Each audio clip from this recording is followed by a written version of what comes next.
Welcome everybody to the There's Ups and Downs, a parental wellness series. I am Susan Fawcett and I'm really excited to be sharing this video series with all of you. So I'm going to start with a quick little introduction first. For those of you who don't know me or don't know about the Down Syndrome Resource Foundation, I'll start with DSRF first. So we have been around now for 26 years. We celebrated our 25th anniversary during COVID. Wasn't quite the celebration that we all were hoping for, but hopefully we'll get to have one soon. We see people with Down syndrome and some other developmental disabilities as well across the lifespan, so from birth until adulthood. We have a program team of about 12 people, including teachers and speech-language pathologists and occupational therapists. And so, kids with Down syndrome, of course, have delays across all areas of development. So we like to cover that in our programs team. We see kids with Down syndrome both for individual sessions and group programs. And of course, we also see them in small groups, and now we have some parent groups as well. So we're a nonprofit organization and we do not receive regular government funding. So parents have to pay for services with us, and some families are able to get government support for therapies, but many are not. And that's in stark contrast to children with autism, for example. So I have been here for 17 years. For the first 10, I was the head speech-language pathologist here, and then realized that a lot of the kids that I was helping with their speech and language and communication issues actually had more issues with behavioral, in the behavioral realm. So then I moved a bit more into working on that by way of doing a PhD at UBC, which I finished a couple years ago. That centered a lot around behavior support, positive behavior support, and the diagnosis and treatment of mental health disorders. So now I'm the Director of Therapy, Behavior and Family Support here at Down Syndrome Resource Foundation. And this area of helping parents with their stress is really exciting to me, because I know a lot of you, having worked with families of kids with Down syndrome for many years, I know a lot of you have, a lot of stress in your lives. And so anything we can do to help you all with that, we're going to be very happy about that for sure. So I'm going to start with giving you an overview of this program, the video series today, and then talk more directly about stress and how that manifests in parents of children with Down syndrome.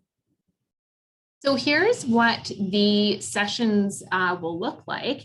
So the first one today, we're going to be talking about what is stress, just kind of a general definition, its effect on parents, an introduction on how to counteract it, and and mainly why it's so important to try and address stress and not let it fester and grow.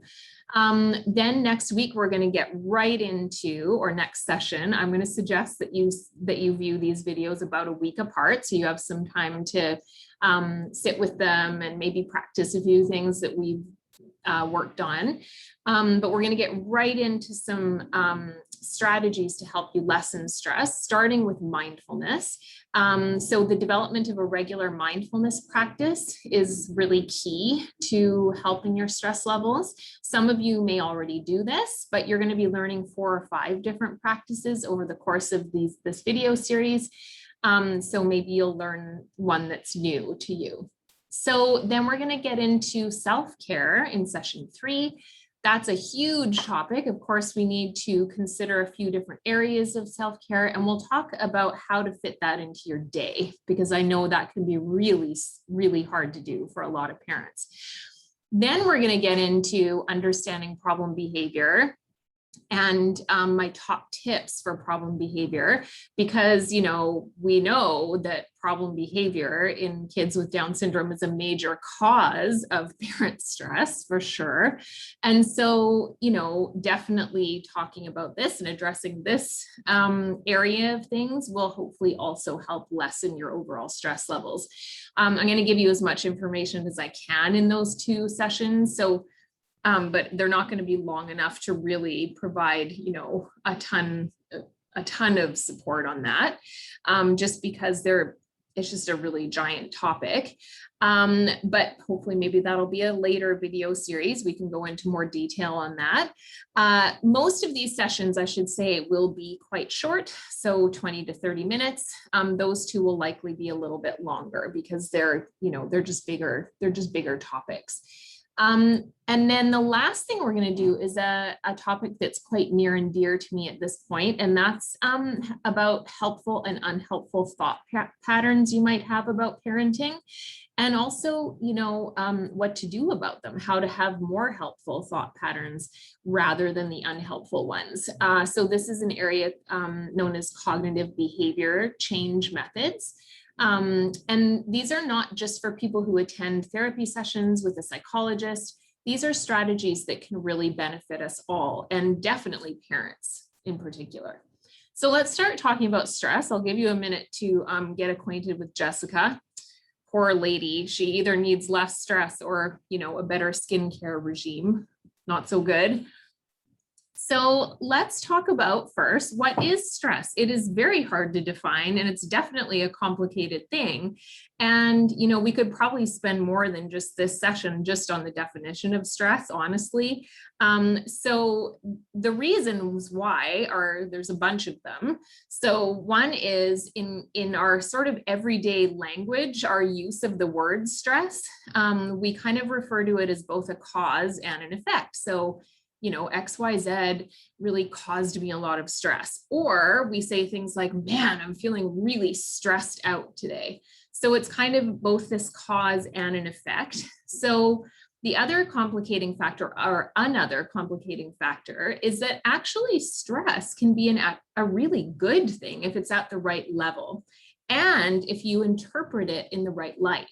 So if we view it as a positive challenge rather than a negative threat, this is really talked about a lot in a TED talk I really like by Dr. Kelly McGonigal, who talks about how to make stress your friend, which is really kind of an interesting way to look at stress.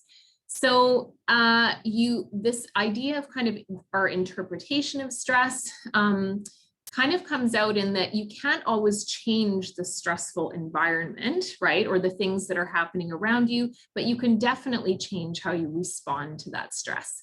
And another thing here is that a stressor can be good and bad at the same time. And actually the pandemic that we're currently experiencing right now is an example of that. So, you know, I think even though there's lots of bad things about the pandemic, obviously, there are also some silver linings, right? A lot of us have, I mean, maybe extra time with immediate family 1 year into the pandemic is not that great anymore.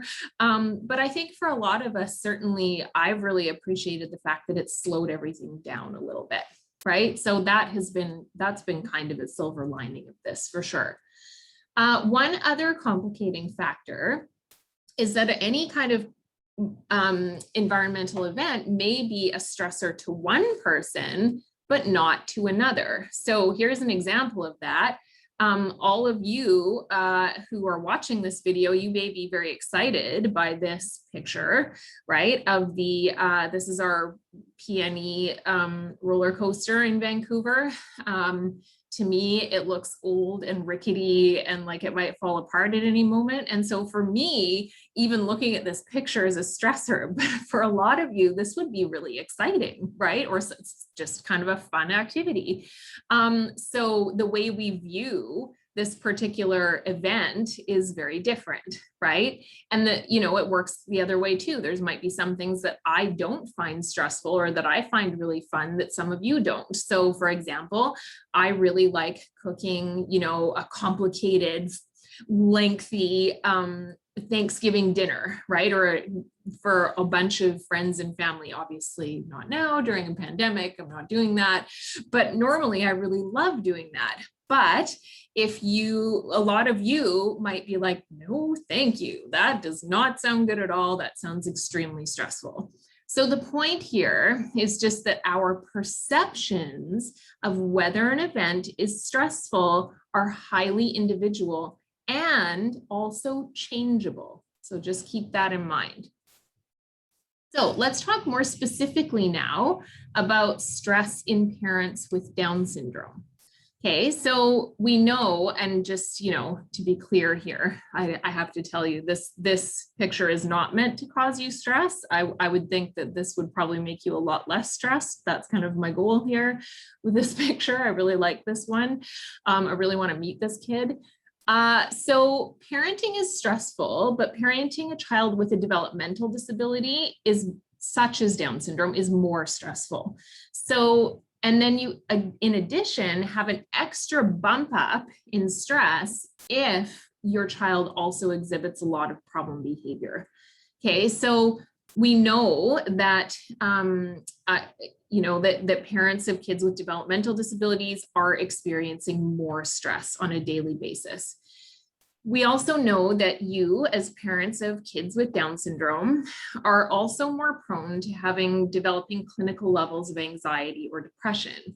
So the flip side, though, is that parenting a child with Down syndrome has its rewards too, like this little dude. I mean, this guy looks like he's having a really good time, and those help alleviate your stress. And if you can focus more on the good aspects, that will go a long way to you alleviating your stress. So keep that in mind too. So let's look at, we know that now we've talked about that stress can be adaptive, right? It can be good in some ways because you can basically, it helps you be more productive, right? It definitely, I think we all think, if we have deadlines at work or that kind of thing, we actually are probably a bit more productive because we have that added pressure. So some stress in the right amount at the right time is fine and actually helpful. But sometimes stress is unrelenting or pervasive. And then productivity in that case and your ability to parent effectively definitely decreases, because when it gets into that unrelenting or pervasive zone, you end up getting this feeling of overwhelm, right? Like this poor woman down here who looks extremely overwhelmed, and look, she has 6 arms. So like even her with 6 arms is really overwhelmed. So of course you with only 2 are going to feel extremely overwhelmed a lot of the time. So, and this is the concern, not just during this pandemic situation, right? Where stress is your constant companion. I mean, we were talking tons about physical distancing. Like, don't you wish you could physically distance yourself from this companion? I mean, I think we probably all do, right? But it's not just the concern during this pandemic, it's also the concern during parenting a child with a developmental disability. It's a long haul. It's like a marathon, right? So you're going to have to try and take care of yourself along the way. And so let's talk about that a little bit. So basically, we have, just before we start talking about what to do about it, let's cover why it's important that we do address it. So at first, in that kind of productive kind of realm of stress, the physical effects are actually helpful that you get from stress, are helpful in propelling us through a stressful situation. So think about now what happens to your body when you are feeling stressed. So your heartbeat usually raises up a little bit. You might start to feel a bit shaky, your muscles tense up a little bit. These can be things that actually help propel you forward, right? Because you might be breathing a bit more rapidly and it gets your body kind of jazzed up in order to tackle the challenge ahead. But if those effects are with you all the time and you start to look like this little dude up here, right, and you are always experiencing those physical effects of stress, then that's not so good anymore.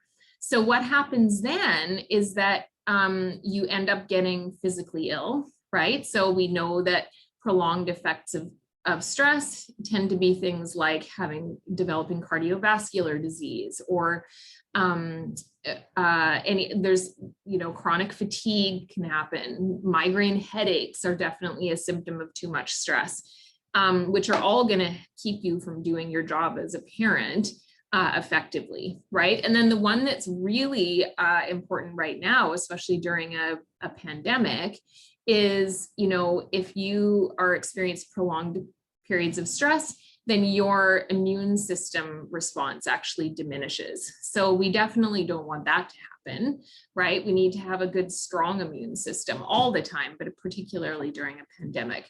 We also know that if stress goes on too long, it does have negative impacts on mental health as well. So, that's when you start to get into that realm of developing depression or anxiety or those kinds of things. And it limits your ability to parent effectively. So one thing that we know about kids with Down syndrome is that they have higher levels of empathy, meaning that they pick up on other people's emotions a little more easily than other kids. So that's good emotions or not good emotions, right? So, and that has negative impacts on their behavior. If your kids are feeling your stress, literally, then they are not going to behave as well. And then you can tell what happens here, right? There's a bit of a feed forward cycle there in which you now if your child isn't behaving well and that's causing you more stress, you're going to exhibit that stress to your child. And then, they're going to behave even worse. So we definitely do not want that to start happening. The point to keep in mind here too, though, is not to, having worked with parents quite a bit over the years, I know that you are really good at giving yourselves guilt trips. And that's not what we're going for here. I'm telling you this information about the empathy and all that kind of stuff.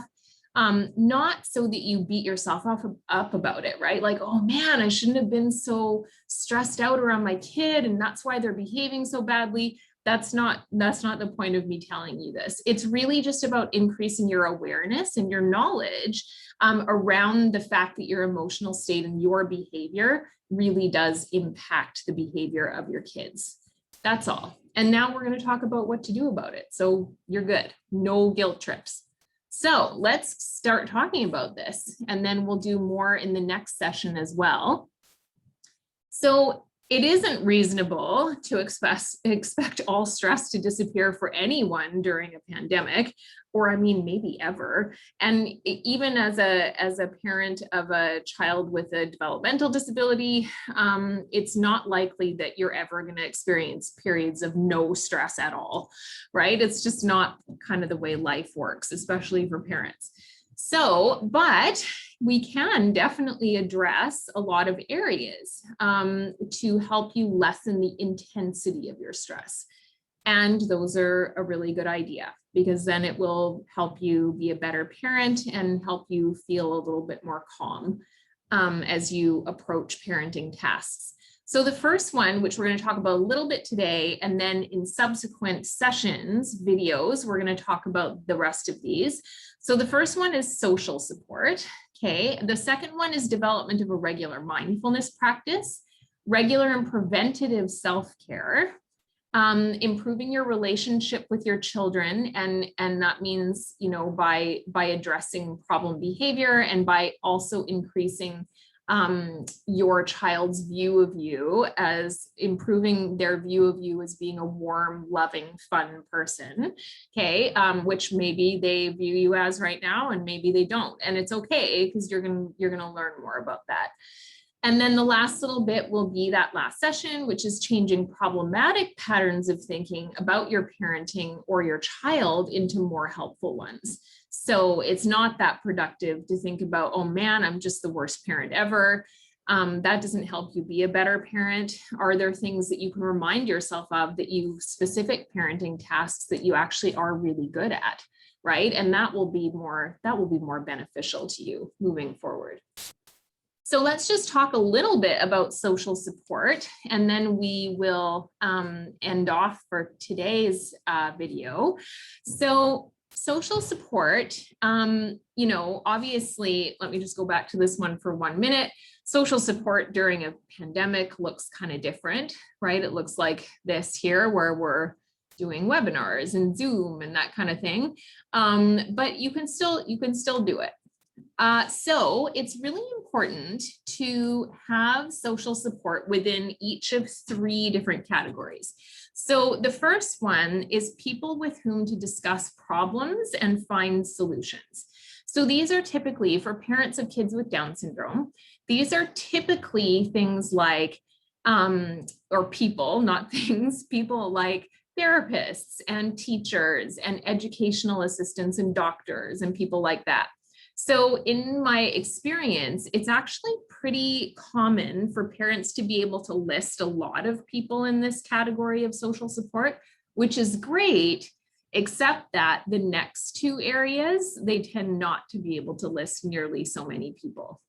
So the second one is basically people with whom you can do leisure activities. And these are leisure activities ideally that don't involve your children. Okay, so this would be something like a running partner or walking partner, and that's something you could still keep doing even during a pandemic. Having a book club with a bunch of friends in there, friends who you regularly go for coffee or wine with, right? Those are, and by wine I mean either, you know, WINE or just WHINE, which could be very helpful as well. So this one is, of course, inextricably linked to whether or not you actually find time to do those activities. So let's keep that in mind for when we talk about self-care and making sure that you build in some of those leisure activities, and then you can bring more people into them. The third category is super important. So you definitely need people who validate your worth and who can be your cheerleader when things aren't going so well, right? So these are typically close friends or family members. You know, validating worth essentially means reminding you that you're an awesome dad, even if you feel like you didn't do anything very well with your kid that day. So, you know, basically people who boost your self-confidence, that's what we're talking about within this category. It's definitely a red flag for me if I'm talking to a parent and they have trouble coming up with people in this category, you know, or for people who are married and they don't list their spouse as somebody in this category. You definitely need somebody who can boost you up when you're feeling low. Or preventatively boost you up. We all need people to remind us that we're amazing people. And likely none of us do this enough, just by the way, with our spouses. So maybe one of the things you want to take home from today is to tell your spouse that you think they're amazing. I mean, that would probably be a really good thing to do. So what you want to do is try to make sure you have regular contact with people from each of these areas. And of course, this is easier said than done during a pandemic. Hopefully we're nearing the end of it now and you can get away from the whole Zoom thing and get back to doing some of those leisure activities together. But for now, try to have regular Zoom or FaceTimes with people who make you laugh. People who make you feel good, right? You definitely want to, one way you think of it is, if I get off the Zoom call or the FaceTime call and I feel light and I feel happy and I feel revitalized and I feel good and I feel calm and I feel relaxed. I mean, those are all really good things, right? Those are people who you want to spend more time with right now. If, on the other hand, you get off of a Zoom call or a FaceTime call and you feel irritable or you feel depleted, then for now, I would suggest you limit your time with those people. Doesn't mean, I mean, obviously we all have to stay in contact with our family members, no matter how much we like them, right? But if you can limit the amount of time with those people and maybe increase the amount of time with people who are actually making you feel good, that will be really helpful for you right now. I had worked with one mom recently who was having regular contacts with one of her very good friends for a very long time. But she said, you know, Susan, when I get off the call, like I just feel irritated because she just complains so much. So she did end up limiting her time with that person, or she tried to bring up sort of more positive things in the conversation when she did talk to them. And just try to kind of stay away from that complaining, because it definitely isn't going to make you feel better. So try to have somebody like this dog in the picture here, and see if you can make sure that you have people in your life who are cheerleaders. That's kind of the message there. And in terms of some messages, let's just go through a few take-home messages for today. And then I'm going to show you some resources that you can look at as well. There will also be a link to the PowerPoint slides. So first of all, I want you all to just give yourself a big pat on the back for even watching these videos. I hope you watch all of them. I'm hoping they will be helpful to you. But just by even having that intention to prioritize taking care of your own stress levels, you are helping your child with Down syndrome. And that's really, a lot of parents think I've got to do stuff that directly addresses my child only. And that's really not the case. You also have to take care of you 100%. So, it's important to manage and prevent stress for your mental health, which now we've talked about will also positively impact the mental health of your child with Down syndrome and their behavior. And then just remembering right from the start that you're not alone, right? There are lots of parents who are also going to watch these videos. We've started up some parent-to-parent support groups at DSRF, and it's really comforting, I think, for parents to know that they're not alone in this. So just know right from the get-go that this is definitely not just something just you are going through. So here are just a few references and resources. And with that, I am going to finish off for today. And I will see you for the second video, which will be about mindfulness. Take care, everybody.